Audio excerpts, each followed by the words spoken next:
All right, we got 90 seconds before the radio audience rejoins us. So, wait a minute. I got 90 seconds for this? No. I don't need that much time. No, you got another segment after okay, this. Good. We're just popping back in while they're paying bills. English is your second language? Yeah. Dude, that's right. Are you serious? Yep. My favorite thing on Earth, Russian people are really nasty. So when I'm in an area where Russian people are talking, can I curse here? You may go ahead. You're off the radio. I love when Russian people are talking about people, but I understand them. Sometimes they're talking about me. Mm-hmm.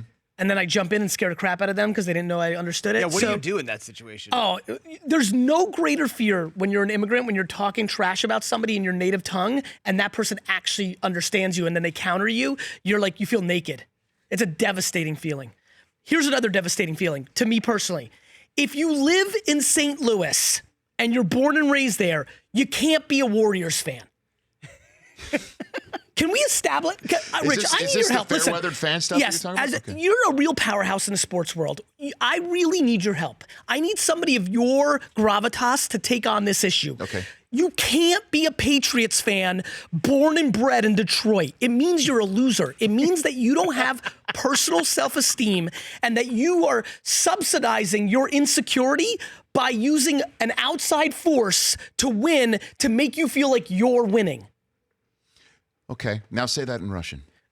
Слушай меня, русский, понимай this. So listen, I mean, Rich, I have no idea. You could have just said it. Don't worry, Twitter will blow up. They'll tell you. Here's what. Hold on, you save it because we're coming back. Okay, I'm pissed about this. Stop wearing Curry jerseys. Unless you're from where? Unless you're from San Francisco. Where else? Radio audience, listen, I need Rich's help because he has an enormous amount of gravitas in the sports world. Somebody needs to take this torch. We can't have kids who live in Miami walking around with Steph Curry jerseys. Why?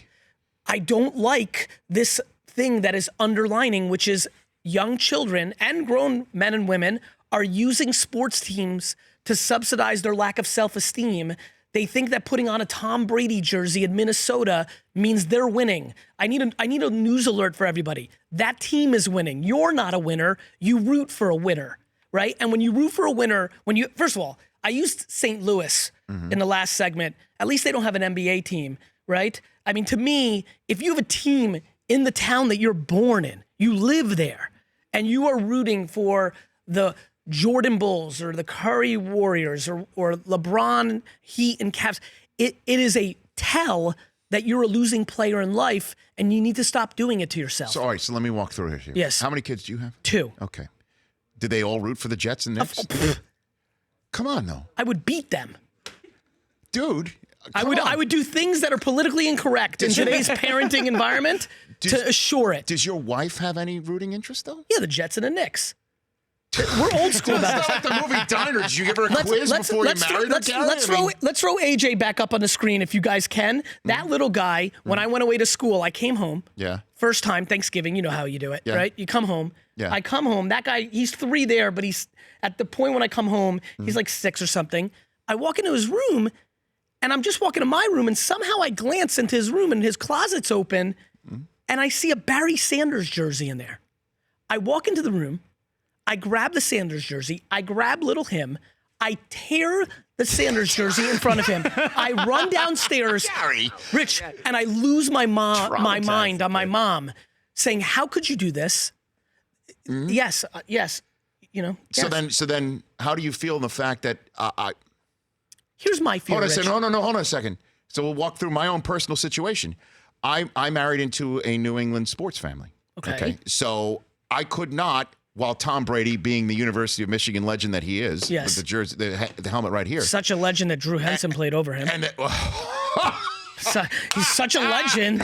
I mean, just put your Jets flag away for 2 seconds. It will never go anywhere but in my heart. And put your hardcore business acumen here. Yes. Okay? Winning, losing. Yes. You want to win.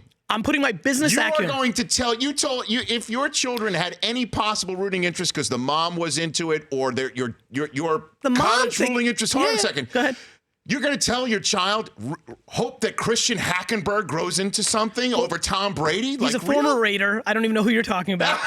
and number two, here's what I would say. Yeah? I would say the following. Putting my business hat on, I would tell my little son and daughter and any other little sons and daughters out there listening right now that if you live in Cleveland and you are a Tom Brady fan, putting my business hat on, you are highly likely to not be that successful in life.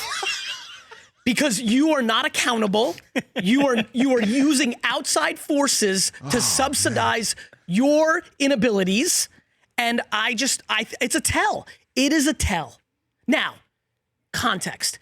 If you marry a spouse and that's her team and the kids go that route, respect. If you went to a college and he was the star of that college, less respect because you have to, listen, if Tom Brady got traded to the Jets today, he'd be my favorite player of all time. Okay. So to me, what happened to him, Michigan to New England, right? That's where your allegiance had to stop being a Jets fan. Not only stop, you should hate him with all your might. I wish enormous pain to Tom Brady. Like this whole thing that's going down clearly in New England, with the medicine guy I cannot wait for the 30 for 30 on this little last couple years. Because clearly this weird medicine guy who's cheating because we got the receiver now banned for Edelman's out for 4. Here's the bottom line. The 30 for 30 in 7 years on these last couple years of the breakup of the New England, empire is going to be must-see TV for every Jets fan. Directed by Gary Vaynerchuk. I will probably produce it. That is probably true. Coming to a theater near you. In the 2 minutes we have left, have you ever come across Woody Johnson? Yes. Yeah, the Jets were a first client of Vayner, very lightly. I don't want to be audacious. I have an ambition. Yes. I'm super far away from it, and I don't need to be wasting Woody Johnson's time. Woody's doing what Woody's doing. Chris is doing what Chris is doing. Yes. I'm going to put my head down and work 18 hours a day for the next 30 years to even give me the prayer of pulling it off. For me to pander or peacock or even disrespect their time with like, hey, I'm going to buy the team is silly talk. So sure, but I've never talked about my ambitions with him because it's below him and he doesn't need to worry about it. The Rich Eisen Show, weekdays at noon Eastern on Audience.